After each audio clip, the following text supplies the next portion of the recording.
NCSC member Anju Balaji joins us now. Anju ji, namaste.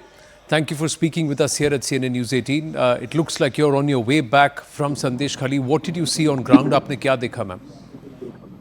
हाँ, अभी वहीं से हम लोग वापस एयरपोर्ट की तरफ जा रहे हैं अमित जी। और वहाँ पे जब हमने देखा तो अंतर आत्मा तक ये कह सकती हूँ मैं कि हिलने वाला काम हुआ है कि झिंझोड़ के रख दिया उन महिलाओं ने हमको। और वो अपने जो आंसू थे रोक नहीं पाई और गले लग के हमसे रोई और उन्होंने अपनी सारी व्यथा हमको सुनाई।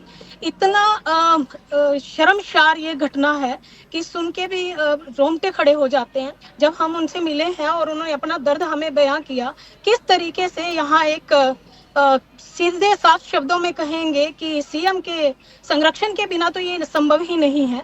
वो सीएम मुख्यमंत्री ममता दीदी अपने आप को कहती हैं। ममता नाम तो उन्होंने जरूर अपना रखा, लेकिन उनके अंदर ममता नाम की चीज हमको नहीं दिखती है। अगर दिखती होती तो आज जो हमारी बेटियां शर्मशार हो रही हैं, घर पे जिनके 3-3 दिन से खाना नहीं बना है, और हमें उन्होंने सारी व्यथा बताई कि अभी जो मीडिया में चल रहा आप लोगों की वजह से ही उन लोगों को हम पहुंच पाए हैं, तो उनको इंसाफ मिलेगा क्योंकि कमीशन उनको इंसाफ दिलाएगा। जो हमने उनकी आपबीती सुनी है, उन्होंने पूरे साफ शब्दों में कहा है कि वो लोग हम लोगों को टॉर्चर करते हैं। जहां भी हम लोग रास्ते से गुजरते हैं तो उनको जो पसंद आ जाता है वो उसको लेके चले जाते हैं, और हस्बैंड को धमकी दी जाती है कि अब तुम इसको बाहर भी नहीं निकाल सकते हो और रखना चाहते हो तो वो तुम्हारी मर्जी। मतलब इस तरीके की व्यथा उन्होंने सुनाई कि हम लोग खुद समझ नहीं पा रहे आज के टाइम में भी ऐसी घटना होती है।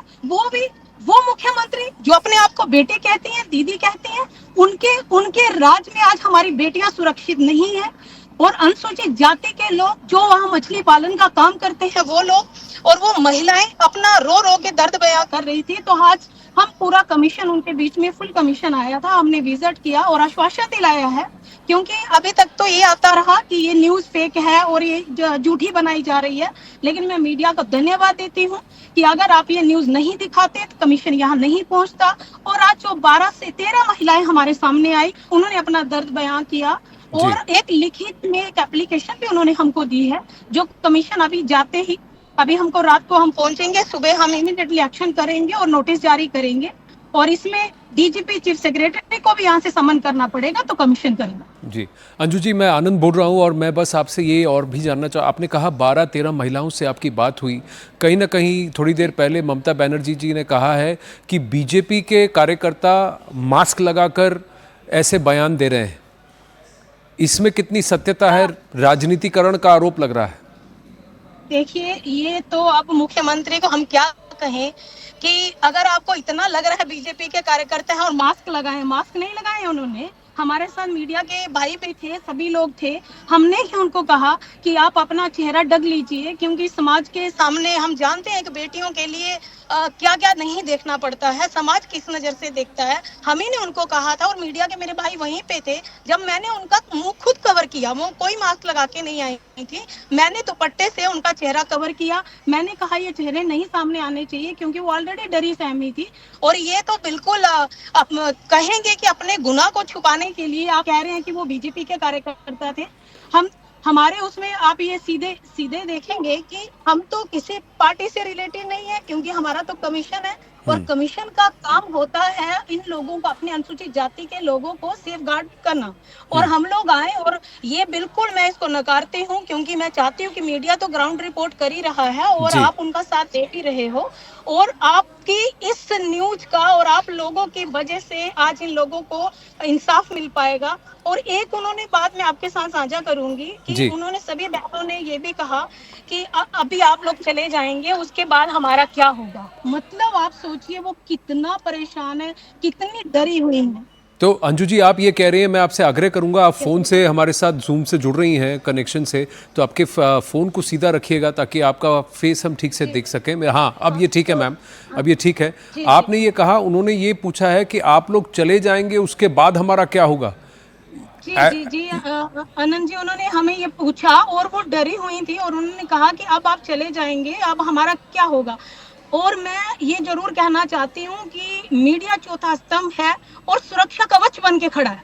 क्योंकि अब मुख्यमंत्री जी को ये खुद उनको ये, क्योंकि हम नहीं है, पूरा देश इसको जान चुका है और पूरा देश ये माफ भी नहीं करेगा कि ऐसे प्रदेश में हमारी बेटियों के साथ, हमारी महिलाओं के साथ ये दशा हो रही है। और अगर उन पे आंच भी आ गई, उनका बाल भी बांका हो गया, तो कमीशन एक्शन लेने में अभी हम ले रहे हैं और उसके बाद भी हम नहीं छोड़ेंगे। और अब तो देश देख रहा है, आप जी। उन पे आंच भी नहीं आएगी, ये हमने उनको आश्वासन दिया है। जी अंजू जी, आपने 12-13 महिलाओं से बात की। आप थोड़ा सा जब आप बात कर रही हैं तभी आपके इससे एक इमोशन, एक व्यथा झलक रही है। मैं आपसे जानना चाहता हूँ कुछ ऐसी बात जिनका उनका नाम लिए बिना अगर आप वर्णन कर सके, उन्होंने क्या क्या एलिगेशन लगाया? क्या उन्होंने सेक्सुअल हैरेसमेंट का एलिगेशन लगाया है? क्या उन्होंने ज़मीन हड़पने का एलिगेशन लगाया? किस तरह के अपराध उनके खिलाफ, उनके साथ किए गए हैं? और क्या उन्होंने कुछ लोगों के नाम लिए?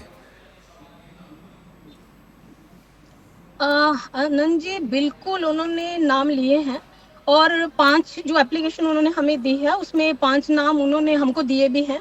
और जो पहली वाली महिला हमको मिली थी, उन्होंने बिल्कुल निसंकोच मुंह पे दुपट्टा रख के अपना, मैंने उनको क्योंकि ढक दिया था, उन्होंने पूरे नाम लिए, खुलासा किया। और ये भी मतलब हमें हमें भी, मैं भी थोड़ा सा इमोशनली हो गई थी, क्योंकि एक स्वाभाविक था, एक महिला है, उसकी माँ भी थी साथ में, तो एक स्वाभाविक था वो एकदम मेरे मेरे लिए भी क्षण। मैंने ऐसा कभी, तो आज तक मैं हिंदुस्तान के कोने कोने में गई हूँ, मैं मेंबर ऑफ पार्लियामेंट भी रही हूँ, जी। कमीशन में भी अब मुझे 3 साल होने जा रहा है, मैं जगह जगह जाती हूँ, लेकिन इस तरीके की घटना मतलब ऐसा लगता ही नहीं है मैं अपने देश में हूँ। ऐसा लगता है हम लोग पाकिस्तान, जहाँ मुझे लग रहा है पश्चिम, वहां पे क्या बोलते हैं उसको, वेस्ट पाक हिंदूज। अन्य ऐसे ऐसे, हाँ ऐसे ऐसे मैं देश में खड़ी हूँ कि वहां पे महिला अपना दर्द कैसे बयां कर रही हैं। और मुझे कहने में गुरेज नहीं है, हम राष्ट्रपति से, मैं हम लोग कल मिलने जा रहे हैं फुल कमीशन, हम चाहते हैं यहाँ पे राष्ट्रपति शासन लागू होना चाहिए। क्योंकि जो महिला सुरक्षा ही नहीं दे सकती, जो सरकार सुरक्षा ही नहीं दे सकती, क्योंकि ये एक केस नहीं है, एक केस में हम पहले भी आ चुके हैं, उसमें भी इन्होंने सिर्फ उनके साथ ही नहीं किया। हम लोग जैसे आए हैं, हम लोगों का प्रोटोकॉल होता है, हम लोगों का स्टेट गेस्ट डिक्लेयर होता है, इन्होंने हम लोगों को आने के लिए पूरी कोशिश कर ली, हम ना पहुंचे, फिर भी हम आए, इन्होंने हम लोगों को कोई सुविधा नहीं दी। हम लोग अपना जैसे भी हम लोग वहां पहुंचे, पूरा हम लोग पूरा दिन वो करके आज इवनिंग में हम लोग अभी लौट रहे हैं। लेकिन ये शर्मसार करने वाली वो घटना है जहां कमीशन को भी आने से रोका जा रहा है, जिससे किसी कोई पार्टी से मतलब नहीं होता है, सिर्फ हमें सुरक्षा कवच बन के आना होता है अपने अनुसूचित जाति के लिए। लेकिन ये यहीं पे देख के लगता है कि अगर अनुसूचित जाति के साथ इनका व्यवहार ऐसा है, तो यहाँ के लोग, जो हमारे लोग हैं, जो हमारी महिलाएं हैं, वो कतई सुरक्षित नहीं है। तो हम तो यही मांग करेंगे कि यहाँ तत्काल राष्ट्रपति शासन लगाया जाए। और तो आप कह रहे हैं कि आप राष्ट्रपति जी को भी एक रिपोर्ट सौंपने वाले हैं, पूरा कमीशन जाने वाला है, ये कब जाने वाले हैं? क्योंकि आपका एक मैंने बयान पढ़ा कि आपको वहां के पुलिस पर भी भरोसा नहीं है, आपने पुलिस पर भी इल्जाम लगाए हैं कि उन्होंने मदद नहीं की। बिल्कुल हम कहेंगे, हमें कहने में कोई उसमें नहीं है, क्योंकि हम लोग जब गए हैं, उन जो महिलाएं वहां की थी, जो हमारी बहनें थी, वो कह रही थी कि यही पुलिस, क्योंकि पिछली बार पे हम एक गांव था जिसमें हम लोग गए थे, तो पुलिस ने ही सारे घर तोड़े हुए थे, वहां लगभग 100 घर तोड़ा हुआ था। और अभी अभी भी वहां पे उन महिलाओं ने चीख चीख के कहा है, आप लोग जब चले जाएंगे और यही पुलिस हम पे अत्याचार करेगी। लेकिन मैं फिर वो बात दोहराऊंगी, और मैंने उनको बहुत समझाने की कोशिश की है कि आप डरिए मत, और हम लोग आपके साथ है, कमीशन आपके साथ में है, और जो आप लोग सभी न्यूज दे रहे हैं, क्योंकि अभी तक मुझे लगता है आपके इसी चौथे स्तंभ के कारण उनको अभी तक इनका बस चलता है, तो शायद वो बयान देने के काबिल भी नहीं होती, क्योंकि वो डरी सहमी। सिर्फ 12 से 13 लोग आए हैं। उन्होंने हमें एक बात और भी बोली कि हम ही नहीं है, ये गांव के लगभग हर महिला इससे पीड़ित है। तो कमीशन इसमें एक्शन लेगा, और कल हम राष्ट्रपति जी से 11:20 का हमारा टाइम है, हम लोग राष्ट्रपति से मिलने जा रहे हैं, और सारी बातें हम वहां रखें। जी अंजू बाला जी, वही रहेगी जो सरकार काम नहीं कर सकती है, और उनको रहने का अधिकार नहीं होगा। जी अंजू बाला जी, हमसे बात करने के लिए धन्यवाद। आपकी डिटेल्ड रिपोर्ट का हमें इंतजार रहेगा, उसको we will put it out and share it with our viewers also. Thank you very much, thank you for speaking with us. Thank you, thank you, thank you. Bala, member of the NCSC commission that's gone there, and she's quite shocked visibly on what has happened on ground, and a detailed report will now be submitted to the president. The entire commission is going to go and visit the president and make their recommendations to the Honorable President of Bharat.